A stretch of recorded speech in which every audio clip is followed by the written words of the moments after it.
Tuhan itu Wiyapaka. Beliau memenuhi alam semesta dan berada dalam diri kita masing-masing manusia ya, makhluk hidup dan lain-lainnya, menjaga kenyamanan umat dan makhluk lainnya, ciptaannya gitu. Memberikan kekuatan-kekuatan pada kami dalam rangka pengobatan orang lain, dalam rangka melindungi orang lain. Cabut sana, cabut. Cabut. Sampai bersih sandra nih. Jadi ini paling dingin aja mak tuh. Udah kan yang mulai panggilan dah. Sudah balik deh. Hah? Sudah balik deh. Sing demen jane. Adi sing demen tadi apa bolehnya? Apa bolehnya catatan sing demen? Suruh nggak gini-gini nah. Hah? Mun bani ka hukum Pak yuk. Hah? Bani hukum? Hah? Cakar tuh nore lo. Bang tahu rasanya nih. Keras cakar. Mun sing nyabut dah. Ben cakar keras. Tekayang ya. Aduh. Tampar kalian begini. Gol pada saya Kami sering disebut Jeromeku Dasar karena Tuhan atau sinar suci Tuhan selalu menempati raga kami sebagai tempat kami, sebagai dasar itu, dasar untuk beliau untuk menempati kami dalam rangka mungkin kemungkinan karena beliau memberikan pengobatan, mungkin beliau memberikan petunjuk kepada masyarakat melalui mulut kami gitu.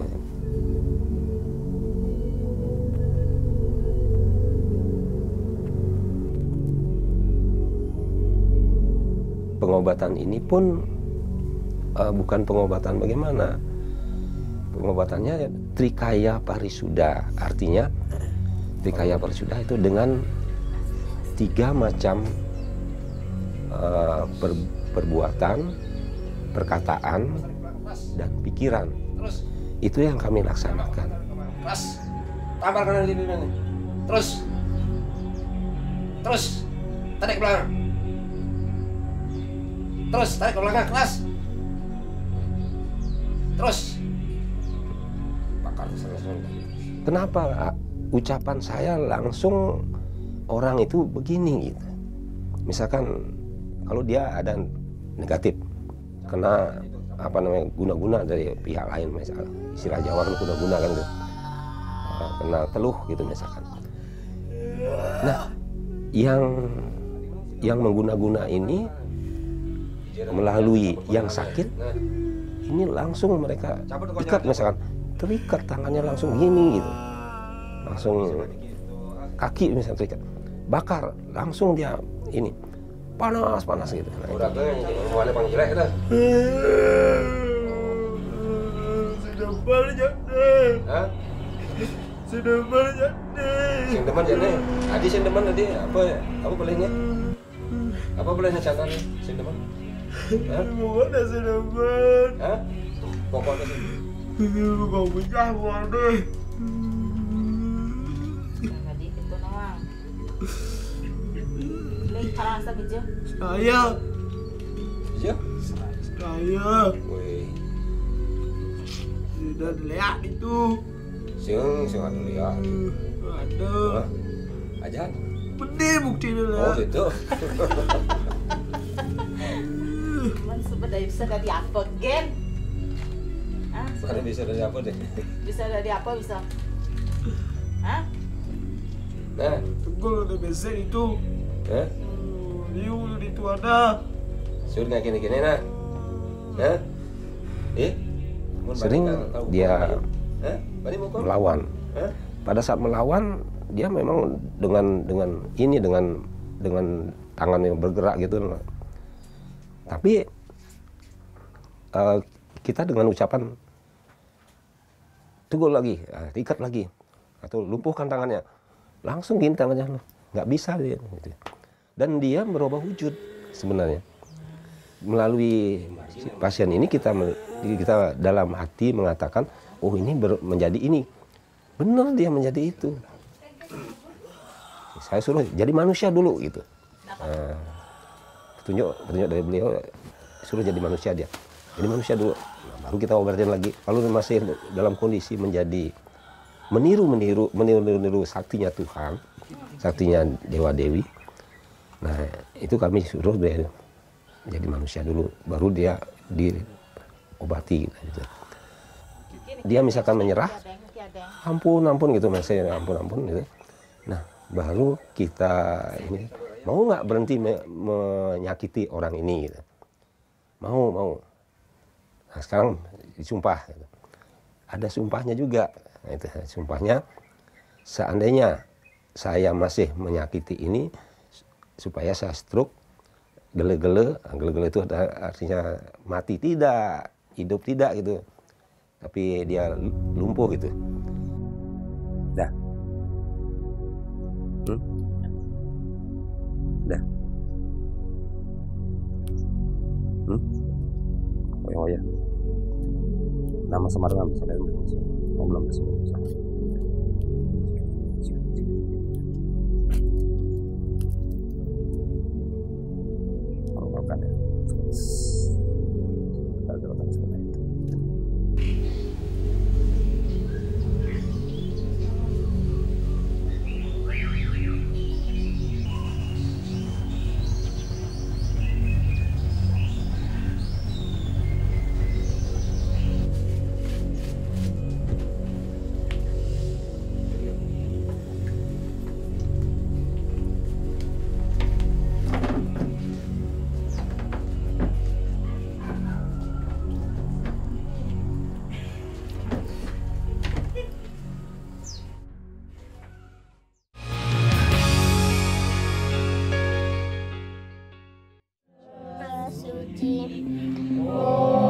Samam Swamam Mahadewa Sarwa Prani Hitam Kala Mamuja Sarwa Papilya Palaya.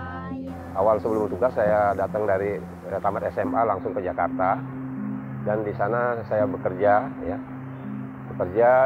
dan diangkat di Departemen Agama di Ditjen Bima Sidhu dan Buddha. Nah, di sana saya memperoleh wahyu atau bisikan dari yang tidak tahu siapa itu untuk melaksanakan kewajiban ngiring atau sebagai stana dari Dewa Dewi atau Betara Betari.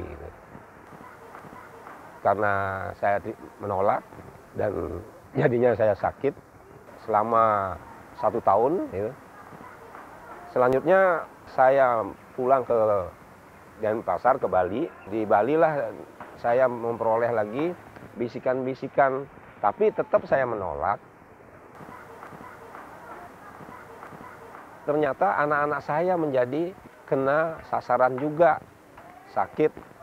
Setelah dicek di lab, tidak ada penyakit katanya. Kok aneh, dari hasil lab kok tidak ada penyakit. Jadi beruntung kami dapat cobaan-cobaan karena menolak ngiring beliau atau sebagai stana Ide Sang Hyang Widiwasa atau Dewa Dewi sebagai manifestasi beliau. Dari sana cobaan-cobaan yang kami peroleh, dapat bisikan lagi, siap nggak ngiring? Baru kami sampaikan, ya saya siap. Mulailah kami mulai ngiring dan anak-anak mulai bangkit kembali, tidak sakit lagi gitu.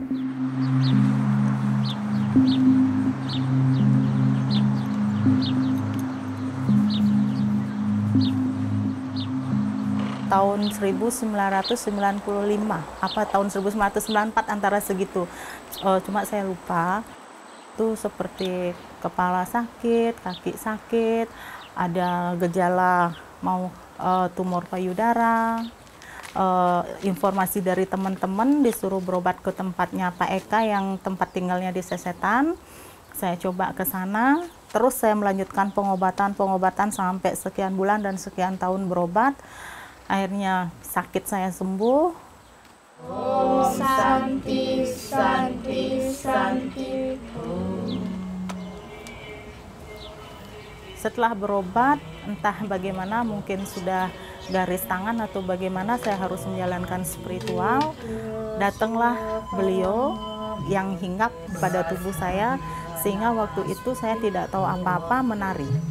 Tidak mungkin ini terjadi pada diri saya tidak tahu apa-apa, saya tidak pernah sembahyang, saya tidak pernah mengenal yang namanya spiritual. Terus dengan tuntunannya Pak Eka, yang harus mendak beliau ke Usaha Penida, saya lakukan. Sudah gitu ke Melanting, Pulaki saya lakukan. Tetapi setelah beliau sudah berada di tempat suci saya yang tidak sanggup untuk melakukan hal itu. Karena satu sisi saya tidak kuat dengan pantangan-pantangan menjadi seorang spiritual. Satu, kita dari segi makan. Dua, dari segi pergaulan juga kan. Tidak mungkin kita sebebas seperti manusia biasa bisa bergaul di luar sana gitu. Terus yang ketiga, saya kan juga punya anak yang harus saya berikan perhatian, berikan ya kehidupan lah untuk mereka. Tetapi dengan batas waktu saya tidak boleh bekerja karena saya harus melayani beliau dan melayani umat.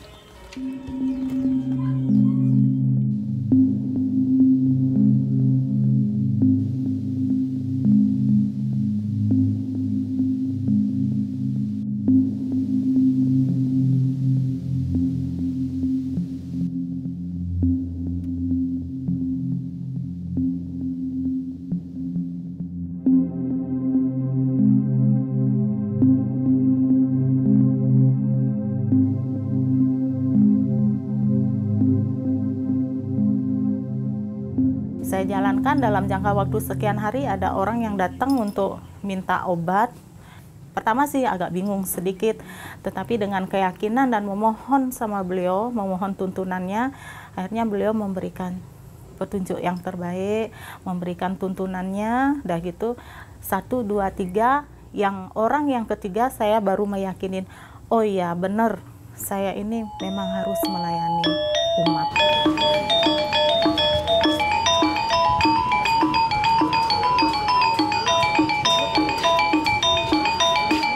Mengenai Jero Mangkudasaran ya sedikitnya ada pantangan-pantangan. Misalnya pantangan yang pertama yaitu kaitan dengan makanan. Misalkan makanan janganlah sembarangan makan. Misalkan boleh makan sesuatu yang dilarang, misalkan ke tempat orang meninggal misalkan. Di sana kita boleh memakan itu apabila kita bawa ke rumah dan aturkan dulu kepada Tuhan. Kita memakan istilahnya lungsuran atau habis persembahan kepada Tuhan, kita yang memakan. Nah, itu boleh.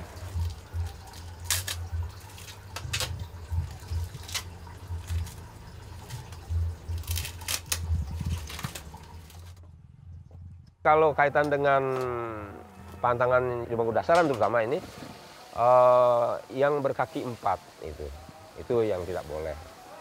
Yang seyogianya ya vegetarian lah, yang seyogianya di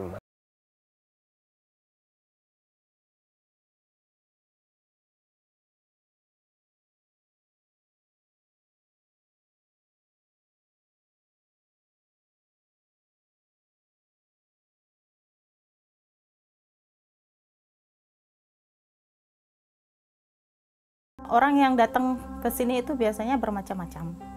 Ada yang dari segi sakit kepala, ada yang sakit gigi menahun, tidak hilang-hilang, ada yang tidak punya anak, udah gitu ada yang mau stroke, kayak gejala stroke lah modelnya gitu. Banyak penyakit lah yang sudah saya tangani selama ini, sekian tahun ini kan gitu. Semua itu saya minta sama beliau aja. Nanti hasilnya beliau yang memberikan jawabannya gitu. Ada yang penyakit yang kayak apa namanya bebainan itu loh. Apa ya bilangnya? Yang sakit kepala menyerang, bingung, kayak orang bingung. Nggak tenang hidupnya, nggak tenang, dadanya berdetak terus, kepalanya sakit. pokoknya dia bingung, dia diam di sini resah, diam di sana resah gitu loh. Nah, itu biasanya pengobatannya ya dari seluruh tubuhnya kita obati. Ya semua juga prosesnya dari beliau, hanya beliau yang bisa menentukan orang ini sembuh gitu. Terus gitu.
Jadi pengobatan kami tidak dengan memegang yang bersangkutan dulu.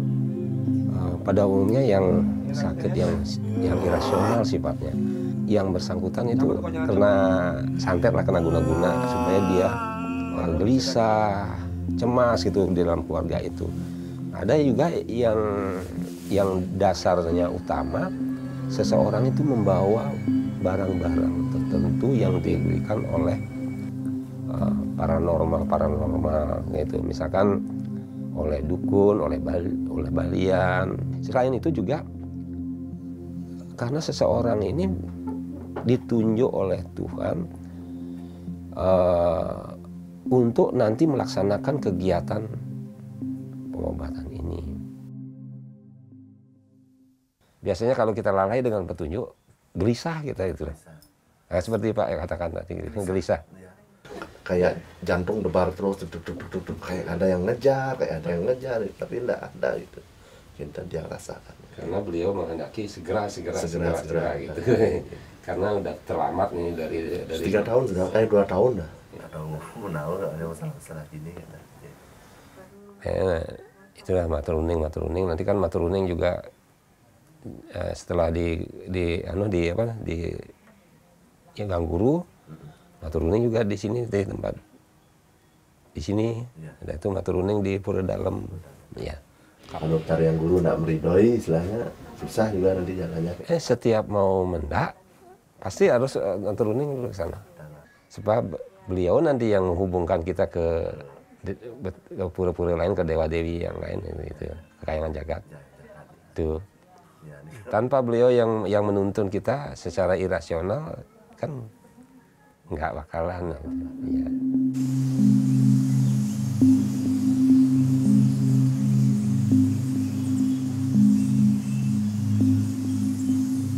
Pengnya.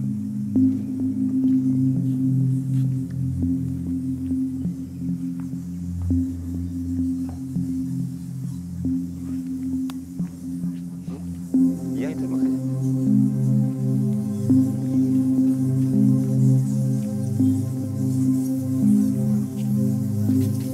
Kalau kita bersujud kepada Tuhan, kepada manifestasi Tuhan, harus dari pikiran dulu suci, udah itu pakaian bersih, suci ya, karena beliaulah yang membantu kami dalam segala hal. Tapi janganlah meminta pada makhluk-makhluk yang derajatnya lebih rendah. Memohonlah sama Sang Hyang Widi tentang apa-apa yang kaitan dengan kesehatan, kaitan dengan apa, mohon sama Sang Hyang Widi supaya memberikan kesejahteraan, kenyamanan, keamanan, dan kedamaian. Moksatam jagat kita, caiti dharma, itu istilah Hindunya itu ya.